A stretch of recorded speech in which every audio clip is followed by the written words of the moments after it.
Welcome back to All the Cars I've Loved Before, your authoritative podcast on automotive nostalgia.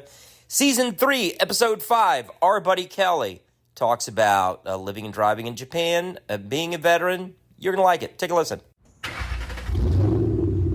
Listener land, you have found the podcast that's balanced and rotated but never aligned, that's leaking a little from the oil pan yet still overflowing. The podcast whose timing belt needs a few more notches, but the extended warranty will always get you to that next milepost, where sheet metal gets metaphysical, where horsepower takes a back seat to horseplay. Doug likes that one. That's his favorite one. It's very creative. Thank you. It's all the marketing people we've hired, all the voices in my head. The podcast that sits at the corner of Memory Lane and Nostalgia Avenue.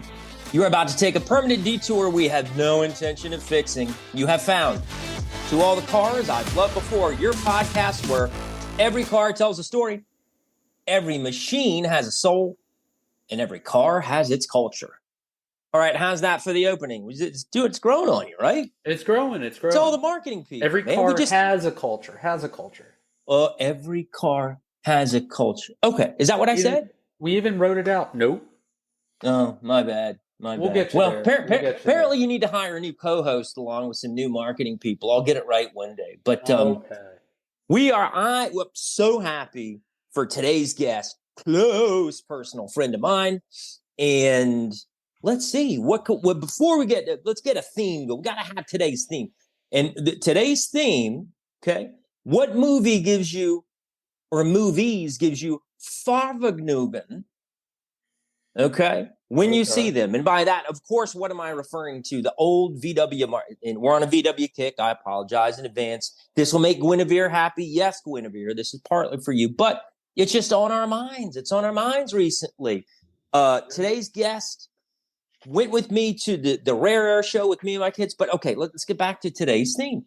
VW's in the movies, right? We're going to count it down. We're going to come up with some memories here in a moment. We'll revisit this theme here in listener land here in a moment. So buckle up, get that thinking cap on. Doug, give me, yes, I'm putting you on the spot. Yes, it's uncomfortable. Top 3 movies with VW's in them. Can you give me 3? Just real quick before we go any further. One is easy. Herbie the Love Bug. So good. Such a great film. Yep. Volkswagens. Because I'm going to give you 10 in a couple of minutes, and you're going to flip that you forgot. About any movie about the 60s, Volkswagen Bus? Ooh, yes. Cool. One more before we go any further. One more. Let's get one more. Dun, dun, dun. We need the Jeopardy music cued here. But so we can move on. We can move on. We do. Well, how about all right, here we go. You must have one. Come on. I'll get to him in a minute. Okay, so calls to action. We got to do it. We got to feed the beast. We got to grow. If you like and listen, tell a friend and share. We just have stood up our YouTube presence. Check it out.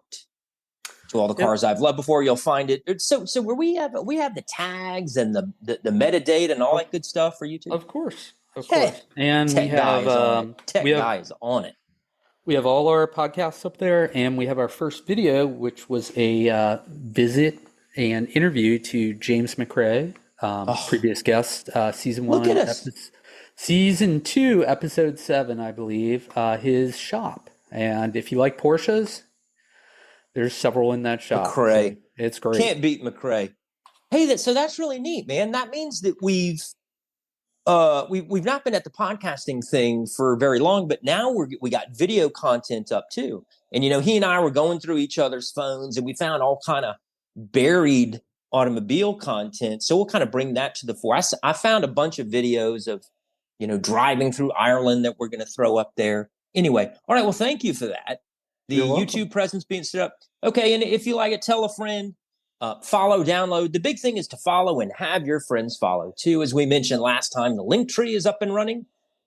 linktr.ee/carsloved will get you to really sort of a switchboard that'll get you to all of our online presences. But the big thing this week that we're really happy is registered another domain. I love when this happens. Cha-ching, Network Solutions. Every car has a culture.com. I love it. And so what's the deal on that? That's up and running, ready to roll. Of course, it is ready. Beautiful. It's alive and online via GoDaddy, not Network Solutions, but that's okay. Dig it. Okay, so let's get back to where we were here. All right. Okay, so it calls to act very good. So yeah, as I was mentioning before, time to introduce today's very special guest. Are we there yet? Let me little bit more prologue. A little bit more prologue before we pull Kelly in today. So just a few weeks ago, Kelly, myself, and my two younger sons went to the Rare Air Show in Pensacola. Oh, I have the domain. If we can stick that in the show notes here too. It's rareairvw.com/show_information. And maybe just Rare Air gets you there. Rareairvw.com will get you there. Yeah, get you there. It will. And we had the best time. And known Kelly for a few years now. He's in my closest sort of brotherhood of guys that we hang out with. Slight detour here. We all went out for pizza last night here in Pensacola, Tuscan Oven. Great place. Give him a shout out. Visit there if you can. Really yummy. And we were at dinner, just a bunch of us guys, and with us, I'm not going to mention the name, was someone who'd been a guest on the show prior. And he said that was really cathartic. Doug, I don't think I've told you this because it's not even 24 hours old. This happened last night. And he said it was really cathartic being on the show because being interviewed, he kind of talked through a lot of things that had happened in his life. And as we are very verbal, a lot of times you don't bring up the past in a setting, outside of, say, a therapist's office, but we just kind of talking through some incidents in his early life. And he just found it really cathartic being here. He really enjoyed it. And he was telling Kelly that he would have a good time too. So that has brought Kelly to our doorstep. So Kelly, how you doing, man? Welcome to the show. How you doing today? I'm doing well. Love it. So Kelly, by way of introduction here, likes all kinds of machines, motorcycles, cars, trucks, boats, aircraft carriers. We're going to get into all of that. But before we do, I got you guys, and I teased a little bit about the theme of VWs and movies. So Kelly, can I get 3 from you? Probably not. I didn't look. You are the biggest, but Kelly's and put him on the spot because he's one of the biggest VW guys. I didn't know this until we went to the show. And he's like, hey, come here, guys. He's yanking me. He's like, look at this engine. Look at stock. They changed this. Look at, they've updated this. And this is, this is not original. This is, look what they did, coming up all sides. He was geeking out on it. I didn't know that he was so into it. So out there in listener land, before we interview Kelly about his cars, if you can, go to evansvolkswagen.com/10-movies-featuring-VW-classics. He's got 10. I'm just going to count them down real quick. Herbie, we know, right? Obviously. Yeah, Footloose. There's one in Footloose. Okay. Bingo. And that's my favorite, right? Okay, what else do we have? Now, and the one I go to, I'm definitely going to have a Carmen Ghia before I die. I need a bigger garage, but Pretty in Pink, 1986. That's what Molly Ringwald is driving around, a dented, beat-up old pink Carmen Ghia. Yep. Oh, Herbie the Love Bug was 1968, by the way. I want to sneak that year. But go to this site. There's all this good stuff. Happy Gilmore, 51st Dates, Little Miss Sunshine with, I believe, they had the 1971 VW T2 microbus. Which I saw in the Peterson Museum. No way. The actual one. Yep. Oh, must go. So Bumblebee in 2018, the Transformers movie, was a 67 yellow, obviously 67 VW Beetle, right? Once Upon a Time in Hollywood. Carmen Ghia, 64, Baby Blue. Yep. I'm gonna have to go watch that. How have I not seen that? Brad Pitt really puts that thing through the paces. It's a good. He rags it out. Man, I've got to check that out. The Shining, 1980. Okay. Another, what is it with the Yellow Beetle? 73 Yellow Beetle. And lastly, Doug, I can't believe you don't remember this. Back to the Future, 1985, when the attackers come to shoot right Oh, before he yes. goes back in Volkswagen time. bus, It yeah. is a blue bus. The I VW Type 2 van. am ashamed. You are remiss. So now somebody comes Yeah, to you and says, should've known Back that. to the Future. There are the cars in that movie. Now you know. All right, but I'm going to be quiet because Doug's got the itchy trigger finger and he wants to learn all about the cars from Kelly's early days. I do. Let's So, get into it. Yeah. So Kelly, Christian kind of teed off. We might be hearing about Volkswagens. So tell us about your first car. Mr. VW. We call him Mr. VW. Sorry, go ahead. So I got pretty lucky when I turned 16. We were living here in Pensacola, and my parents owned a house in Virginia Beach, and they rented that house out to a friend of theirs. And he had a 1972 Volkswagen Bug, So jealous. orange, and he had a Jaguar. So Dang. and he was a single guy. He did not need two cars. So I guess my parents cut him a deal on renting the house because he was like, yeah, I got this car. You guys can have it. Just come and get it. I didn't know that part of the story. I didn't know all that. Yeah. So Fantastic. my mom flew up to Virginia Beach, picked up the car, and drove it back down here to Florida, which is, I don't know. It took her 2 days to do it. Yeah. No air conditioning.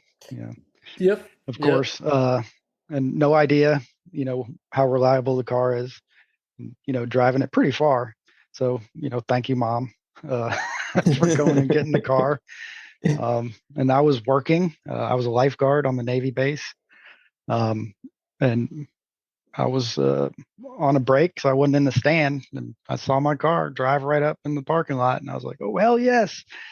The car is here. Made it. I was pumped. We got to swap because I had her car, which was a Buick. And then, so I had to finish work. And then end of the day, I go to drive home and start it, put it in gear. I back out and I go to drive off. And the gas pedal just goes straight to the floor. First time I tried to drive it, it broke. It made it all that. It made it all that way, and the throttle cable broke.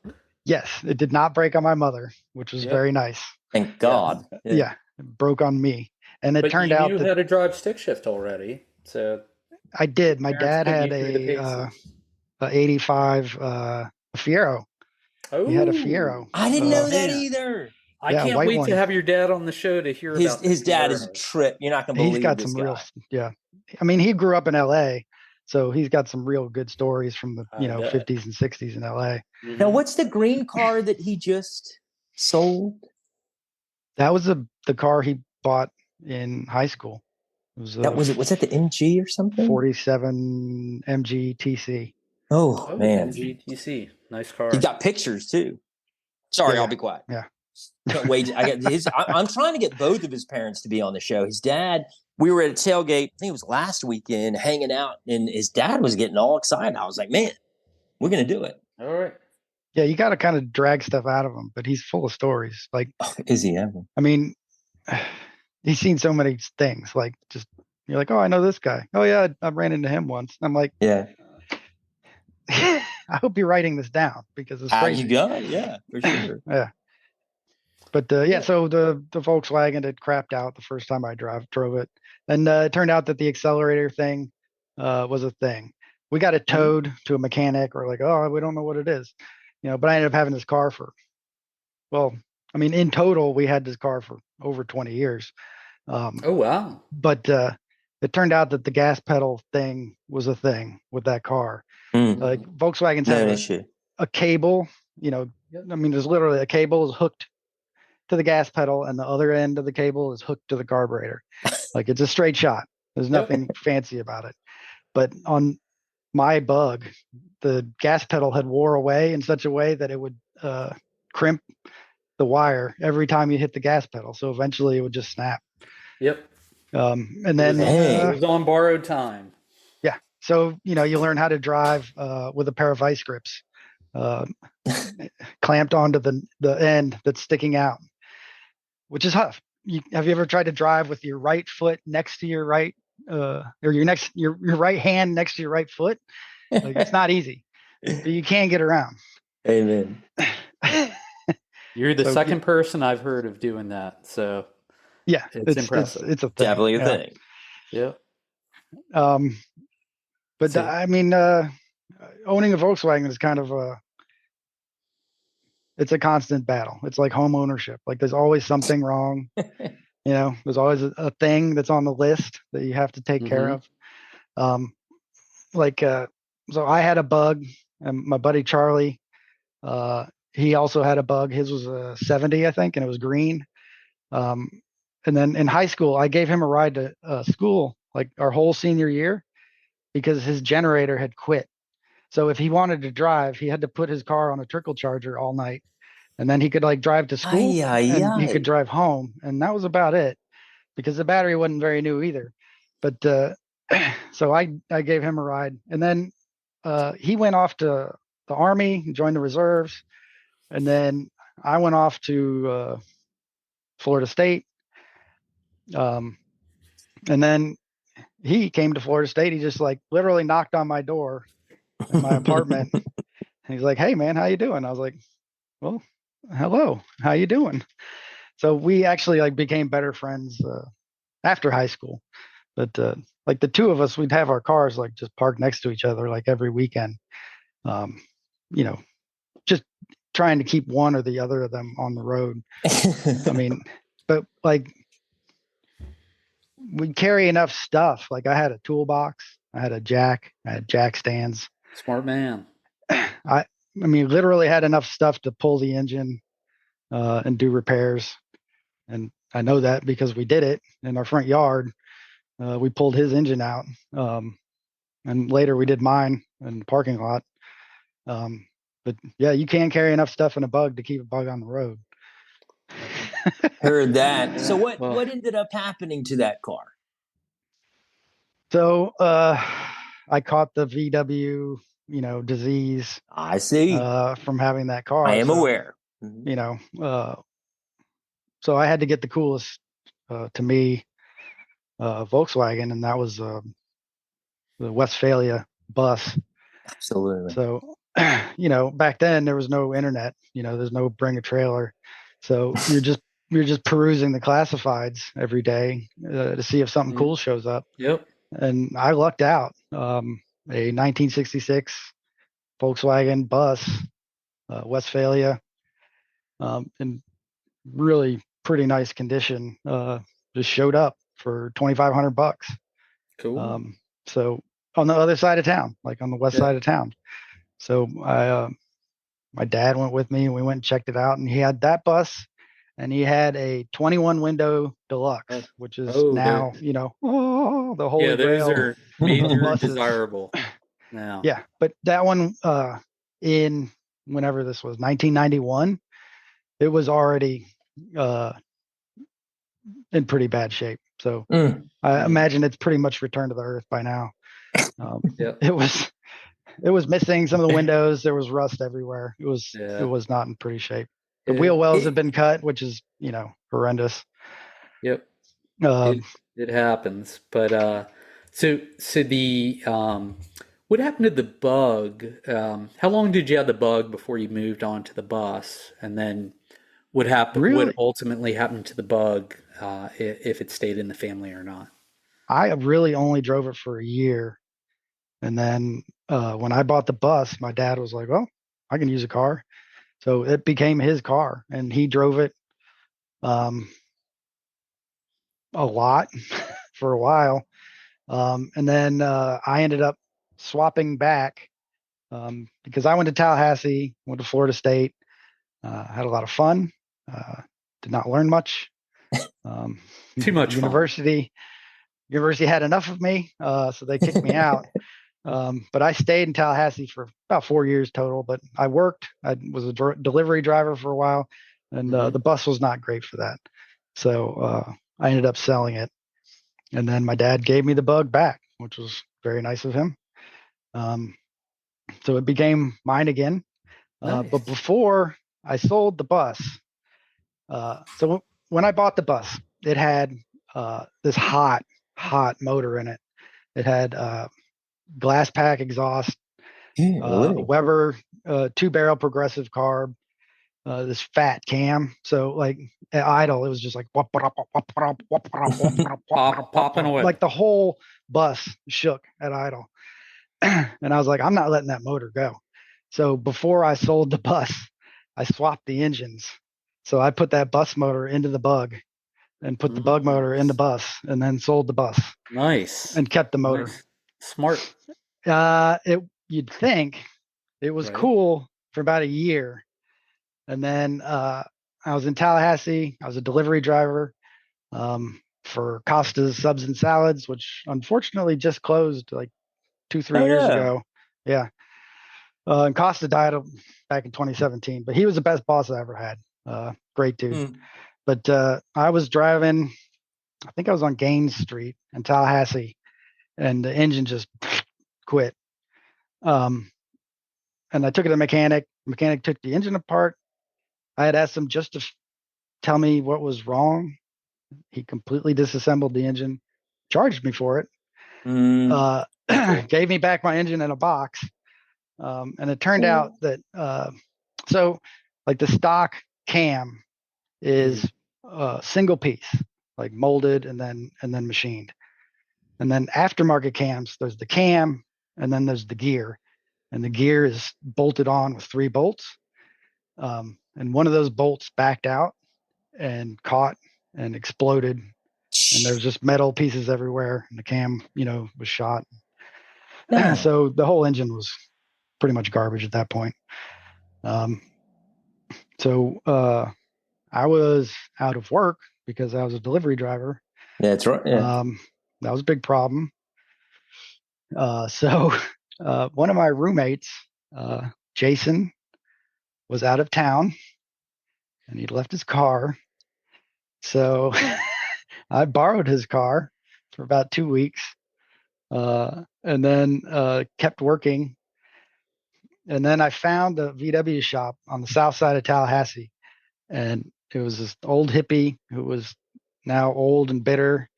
He was having an affair with the woman who owned a campground on the north side of town.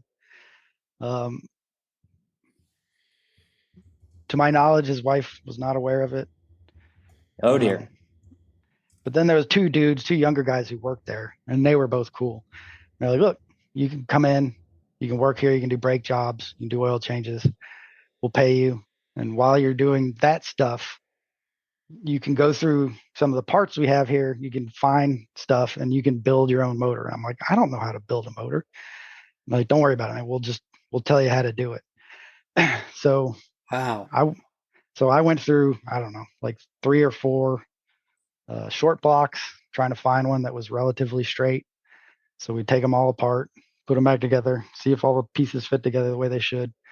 Eventually we found one. We sent it off to the machinist, had them, clean everything up, ordered new bearings, and put a whole new motor back together. And I did it, and they just told me what to do.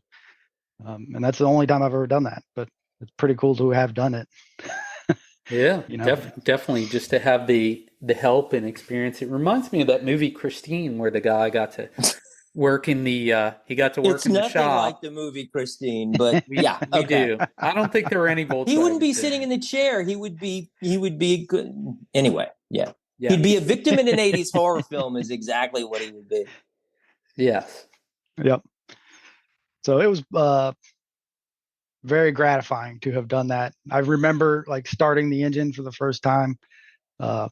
We started it without the exhaust all attached, so it was extremely loud, but it ran first time. It was pretty cool. Good job, man. Yeah. But then, so I had a working car again. That was good. I went back to being a delivery driver. And then I came back to Pensacola to visit my parents.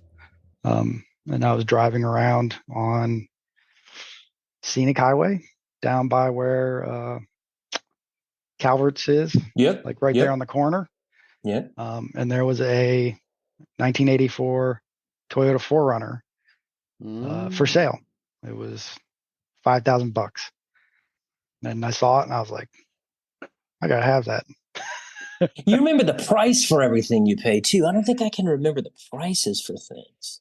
Not everything. Good memory. Yeah, okay. But a few things. So I ended up with that Toyota 4Runner, and it was tan, had the white top that came off. Straight front axle. Desirable, aren't they? Yeah. It was. But like the funny thing is that so it was an SUV. It only had two doors, but my particular one only had two seats. So like there was a spot where the seats could go, but they had put in a metal panel, so it was just a truck bed in the back. Right. And there's just a short wall, like a 6-inch wall, right behind where the seats were. They didn't know what a SUV was. Like they didn't know what people were going to buy back then. So you could buy a 2-seat 4Runner. That I didn't know. Was 85 the first year? Must have been close. I think 84 was the first year. Okay. Yeah. And you know those. Speaking of retro coming forward, and then I have a question about that. What's old is new.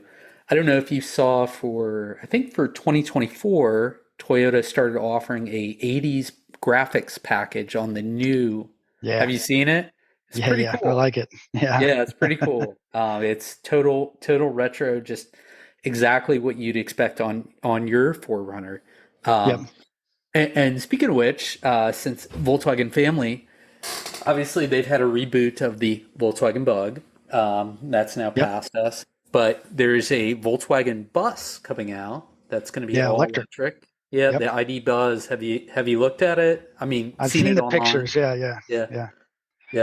Could you see yourself driving around in one of those again? Yeah, I could. I don't think I'm going to have the money it takes to do that for that one, but I still think they're cool. Yeah, there's some good video reviews on YouTube on it. So yeah, it's pretty neat. I can't wait to see if it catches on as the next generation of minivan. I do want to break in. We have for this podcast, we just hired dozens and dozens of automotive historical research analysts, and I was just handed a note that said first generation 1983. So there you go. All right. Okay. Good looking even from the day. Also called. Wait a minute. Wait for this, because there's a segue here, Kelly. The Toyota Hilux Surf in Japan and the Toyota Hilux 4Runner. So, Kelly, I have endless questions about what it's like driving in Japan. And Kelly and I were at a party, might have been a New Year's Eve party. There was a ton of crap going on, but I just peppered him with questions for like an hour on what it was like to drive in Japan. But Doug, let me toss it back to you. I'm sure you have a No. I think so. This Volkswagen Bug was in the family for 20 years. Did you say? Yeah, my dad kept it. Nice. After I got the 4Runner, he held on to it. And I think in when was it? Maybe 2012, 2013, maybe somewhere in there. It caught fire. So he was driving it, and somebody was like, "Hey, your car's on fire, bud." So obviously the engine's in the back, and that's where the fire was. But it turned out, some of the rubber hose that the fuel ran through rotted, and the gas just came out and leaked all over the hot engine and caught on fire. And I don't know if that was the end of the Bug, but it was the end of the Bug for us. It wasn't damaged beyond repair. Probably somebody has it and is driving it. But my dad was done with it. Well, as Freshia Brothers says, everybody has a Volkswagen story, and I think we heard at least 2, if not 3 or 4. Yeah. So before we, Doug, can we ask him about Japan, or did you have a further line of questioning for the witness? I mean, we're I think we're going to have a whole season dedicated to Volkswagen with all the Volkswagen people that we've been finding. Yeah, we definitely struck a vein here for sure. Yeah. But it's so what, every car has a culture, right? And every Volkswagen has a culture, I think. Yeah, you got it. Everybody has a culture with Volkswagen. We'll figure it out. So, Kelly, I promise not to repeat the New Year's Eve party faux pas of a year or two ago, but can you just talk about a minute or two of what was it like driving in Japan? Yeah, absolutely. It's a very different experience. From the very beginning, like when you show up, you have to take a class about driving. Like, you show up knowing how to drive, you have a driver's license, but you have to get another driver's license there. And the biggest thing that they tell you is, like, in Japan, driving is a privilege. You're supposed to drive like you are a professional driver, and it's a privilege that they'll be quite happy to take away. And so that's like the biggest difference. Like, everybody's supposed to drive, like they know what they're doing. So, like, because it truly is life and death, right? I mean, well, there's so many people. Like, we were in the Tokyo area, and there's so many people, there's so many cars, and there's nowhere near as many roads or as as easy roads to drive on as there is here. Like, every road, like, the only flat land in Japan is man-made. It was a volcanic island. So, like, all the roads are up and down and left and right. They're skinny, they get big. Like, the main road from Yokosuka up to Tokyo goes to 2 lanes for like a third of the way. And that was one of the biggest roads. Like, and you're just expected to deal with it.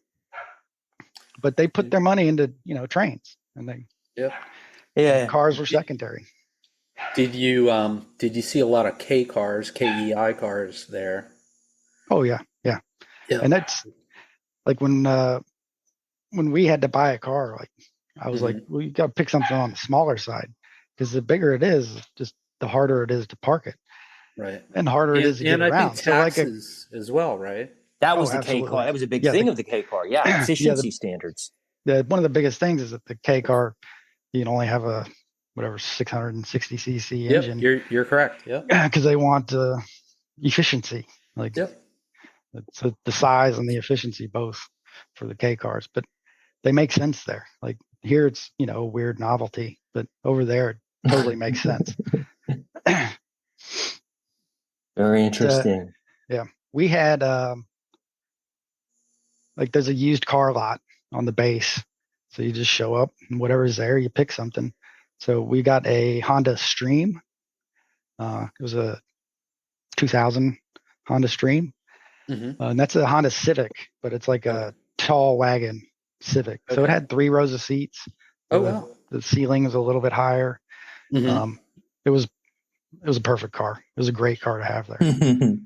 Yeah. And then when you were done with it, you just brought it to that lot, right? We actually just gave it to a friend. Okay, like, hey, we're done. Even better. We're done with it, and you want it? Yep. Can't take it with us. Can't take it with us. Yeah. And then I got a wild hair and went out and bought a motorcycle. Oh. So that's by far the easiest way to get around. Like, the side of the lane belongs to 2-wheelers by law. Like, you have to give room. And that's really meant for bikes and scooters. But if you're on a motorcycle, you can use that space. And you're allowed to, filter and lane split. So at every red light, you just roll to the front. So, like, even if there's traffic, you're not sitting in traffic. You just roll to the front of every stoplight. And so, like, if you drove, we lived in Yokohama for a while. So if you drove in the afternoon, like in the morning, it was 35 minutes. Like, at 6 in the morning, it was a 35-minute drive. At 5 o'clock, it was 90 minutes. Damn. But on the motorcycle, it was only 50. So it's a huge difference. Yeah. A lot of time back. Yeah. It was a lot of fun. I toured around some. And I had a small bike. It was a perfect bike. It was a Suzuki DR250 XC Jebel. And that's DJEBEL, which is, I think, mountain. in Cabell. Okay. Moroccan. But it was a dual sport on off-road bike. It had a top case on the back. So I always kept my helmet in there. Now, how long did you live there for? 3.5 years. Okay, that's it. Although that was the second time. So when I was 9 and 10 years old, we lived there for 1.5 years. And then 30 years later, I went back. And in fact, like my daughter, so I moved there like on Christmas break of 3rd grade. And my daughter moved there on Christmas break of 3rd grade. 3rd grade. Wow. So she was the exact some symmetry to it. Yeah. Yeah. So family of veterans, right? Yeah. Yeah. My dad was a Navy officer. My mom was a Navy officer. Wow. In fact, both of my in-laws were in the Navy also. Okay.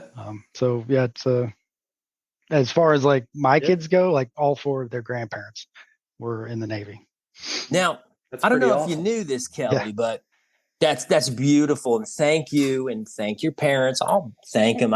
Next time I see them, I love hanging out with your parents. But one thing you can do in the Navy that you typically can't do anywhere else is to drive an aircraft carrier, to actually be at the bridge or helm of an aircraft carrier. Do you have any such knowledge of this experience? I do. In fact, I was not a surface warfare officer. I was a naval flight officer in the P-3 Orion aircraft, which was a land-based 4-engine anti-submarine warfare plane. Mm-hmm. So I wasn't the pilot. I was the guy in the back who was supposed to be running the mission, like tracking a sub or doing whatever we're supposed to do. Right. So that was my official job. However, when you're a P3 guy, or nowadays a P8 person, you're supposed to do what they call a disassociated sea tour. So you do a sea tour, has nothing to do with whatever platform you came from. We call it our squadron appreciation tour. So you go to sea on a ship. It makes you see how good you had it when you were in the squadron. But I actually really enjoyed my time on the ship. So we were in Japan because I was stationed on the USS George Washington, which is a nuclear-powered aircraft carrier. Wow. It is 1,092 feet long, 100,000 tons, draws about 40 feet of water. They're amazing pieces of engineering. For sure. 2 nuclear reactors, 4 screws, 2 rudders. They are the ultimate expression of the American hot rod. Like it's all engine. It's all in a straight line. Like the amount of power at your disposal is mind blowing. Yeah, for sure. When they say you can do greater than 30 knots, that's legit. And that's pretty darn fast for a vessel of that size. What was it like? I just can't imagine being that high up. I've actually been on an aircraft carrier, and you kind of leave the tour and you tiptoe over to the side and you look down and you're like, wow. I mean, we are high up, and then up on the bridge, you're even higher. What was it like being up there? What was it like being in command of that? Maybe you just kind of framed it, but no, it's any thoughts around it? It's pretty awesome. And the funniest part is that there's no formal training. Like when I showed up on the ship, they're like, "Do you want to be the tactical action officer, or do you want to be the officer of the deck?" And I was like, "I think I'll be the officer of the deck. They have windows. You get to see outside. You can go for weeks on an aircraft carrier and not see the daylight. It's not hard to do." But I was like, "Yeah, I'll be the OOD." So they're like, "Okay, talk to the ANAV." So the assistant navigator, he's one of the guys in charge of putting the watch teams together. He's like, "Yeah, I'll be on watch at this time. We'll meet you here. So just come up." So you come up. I'm like, "This is cool, He's like, "Okay, well, you need to be the conning officer." I'm like, "I don't want to be the conning officer. I just got here." He's like, no, you can be the conning officer. We'll tell you what to do. I'm like, okay. So literally the first time that you set foot on the bridge to be on the watch team, they just put you in. They just kick you right in there. And that's it. You have on the job training. There's nothing formal about it. You just learn as you go. There's 3 officers on the watch team. So you get to be the junior guy. Once you're qualified in that, you move up. And then, so you start as junior officer of the watch, you become junior officer of the deck, and then you become officer of the deck. So the officer of the deck is a guy like in charge of making sure that ship is where it's supposed to be. It's doing what it's supposed to be doing, that everything is safe. Like you're the guy like actually operating the ship on a minute to minute basis. Yeah. That is really neat. It's not your ship. It's the captain's ship. But his seat, he sits to your left. You have a desk, and then the guy to your right is the conning officer. So whoever's actually giving the commands to the helm and lee helm is the conning officer. He'd be standing right in front of their station. So the helmsman has the wheel, the lee helm has the throttles. So there's 2 guys who are actually they're physically driving the ship. The conning officer is giving the commands. The officer of the deck is making sure that everything is happening the way it's supposed to. Because it's not like drive. It takes a team because the captain can't be there 24 hours a day. So it's really by committee and obviously a rotation for fresh eyes, fresh minds, that sort of thing to give them a break. Yeah, we did 4-hour watches usually, which takes about 5 or 6 hours to do because you don't just show up. Like we would meet in the wardroom downstairs. We go down. We talk to the engineering officer of the watch. We talk to the weather guys. We talk to air ops. We talk to all kinds of people and sort of work our way up to the bridge. So you build a picture of what's going on.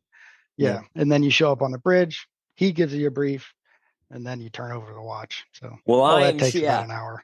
Oh man, I'm sure that your checklists had checklists. Well, that's so neat. Thank you for sharing that. And sure, when we have guests on the show, we very often ask if they have causes or things that they would like to promote things on their mind, raise awareness of. And for Kelly, the perfect segue into veterans issues or veterans causes. So can you talk about that for a moment? I don't have a specific cause that I support.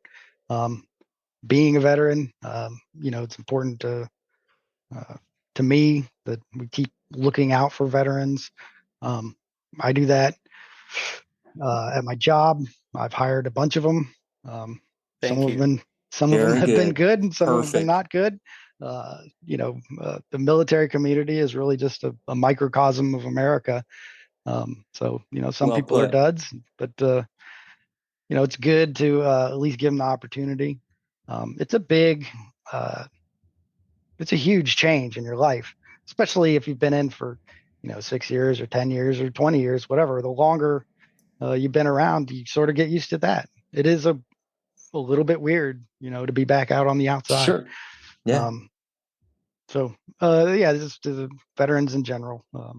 I like that. And Kelly and I spend a ton of time together. And so he's so open and honest about his experience. One of the things I really treasure about him. So you mentioned your hiring for your company, and you're actually a small business person too. Would you like to talk about that for a moment before we conclude here today? Sure. Like I just said, it's a big transition. Coming back to the outside, I spent, 4 months. Yeah, 4 months, every day, putting in job applications, not getting a whole lot back. Yeah. So that got kind of old. But while I was in, I had gotten a master's in business administration. So that had given me the idea, at least, of maybe having my own business. Yeah. So as the job search sort of got stale, I started looking for business opportunities. And I sort of leaned towards franchises just because I was like, hey, I haven't done anything outside of the military. Time for a new chapter. In a long time. So I'll do a franchise, and they're going to have some sort of program that's going to help get me up to speed. And that's exactly what happened. So I picked Screenmobile, and they're a company that does, home improvement stuff, window screens, screen doors, patio enclosures, motorized roll downs, anything screen related on your home. The only thing we don't do is build pool enclosures. Although I got the license for it, we just haven't taken that swing yet. Gotcha. That's it. Yeah. Screenmobile.com. And I can read Doug's mind. He wants to hear about the fleet of machines. You can't stay away from owning multiple trucks, cars, etc. So a word about the fleet. What do you got? How's it running? Would you make the same choice again? Yeah. Well, we were smart in the beginning.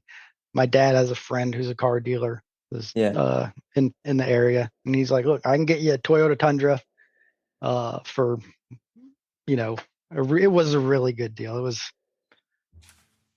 I don't know, for $30,400, and you could look online and you would not find that price anywhere. So it was a good deal. So he got us that Tundra, and that was our first service vehicle. It's got 170 something thousand miles on it. I was putting 25,000 miles a year on it for a while. But I've had the only problems I've had with that truck were caused by the dealer. So there was nothing wrong with the manufacturing of that vehicle. The only problems I've had were caused by the dealer. And they had to fix it, fortunately. So that's been a great truck. Yeah, and I know you drive a lot for work. I mean, your shop is the trucks, right? And so we have two trailers. Yeah, and I know you have a great time of year now down here in Florida to be outside because the weather's kind of turned for you. So it's going to be lovely to be outside here. Yeah, we spend a lot of time outside. It's great. Now with a high of 78, it's a lot better than a high of 96 and 100% humidity. Indeed. But we got two other trucks too, a E150, an old Ford van, and a really old a 2002 Dodge van. It was $4,500, so that's still the best deal. Dang. On a dollar per mile basis. Because that's we've put 100,000 miles on it. Golly. And a new transmission, a whole new front end, new brakes, chasing electrical gremlins. Keep it going. But it does pull the trailer. And then I put rims and tires on it, so it actually looks cool too. I'm sure.